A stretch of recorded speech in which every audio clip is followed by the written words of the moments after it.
Bonjour Morad Elatab, bienvenue sur Tribune Libre, média indépendant, média attaché à la vérité même si elle dérange. Si. Bienvenue, vous êtes au tribunal de Paris, tribunal correctionnel, pour le procès intenté par Madame Brigitte Macron contre 11 citoyens français, dont Bertrand Scholler et Zoé Sagan. Elle leur intente un procès pour cyberharcèlement. Est-elle présente physiquement et a-t-elle le soutien de son frère Jean-Michel Trogneux ici même au tribunal? Je regrette que ça soit le véritable absent de ce procès. J'ai amené avec moi le document que j'ai exhumé concernant la présence de Jean-Michel Trogneux en Algérie, document qui est dans les conclusions et qui est cité dans les plaidoiries des avocats de la partie civile, et pour lequel je n'ai jamais été interrogé, jamais été convoqué par la police.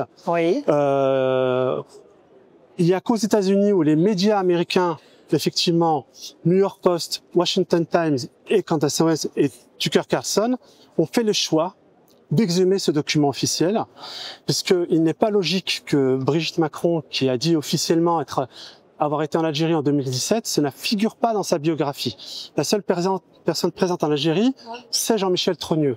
Donc qui est qui? Voilà. Et donc moi, on m'a jamais convoqué pour ce faire. Je suis le grand absent de ce procès.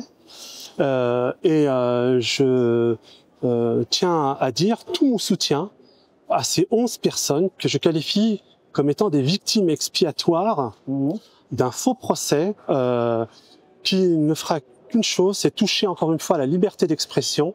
La vérité existe, la vérité est là. J'ai,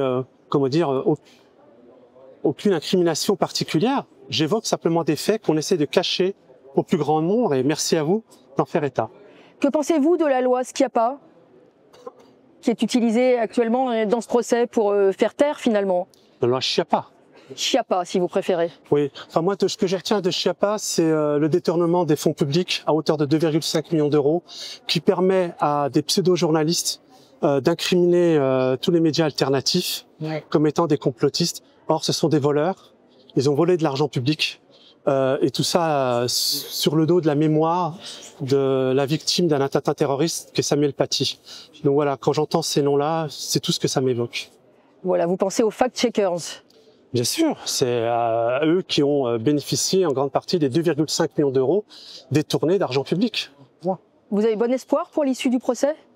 J'ai bon espoir pour l'issue de la vérité. Je sais que tôt ou tard, la vérité explosera.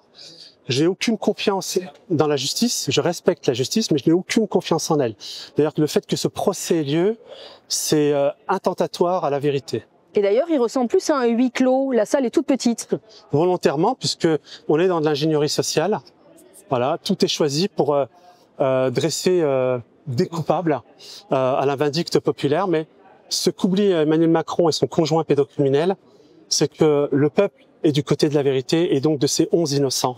Et je suis là pour leur témoigner non seulement mon affection, mais toute ma solidarité. Voilà, je prône ce document, qu'on vienne me chercher, c'est ce que j'annonce, c'est faux. Très bien, un grand merci Morad Elatab. Merci à vous.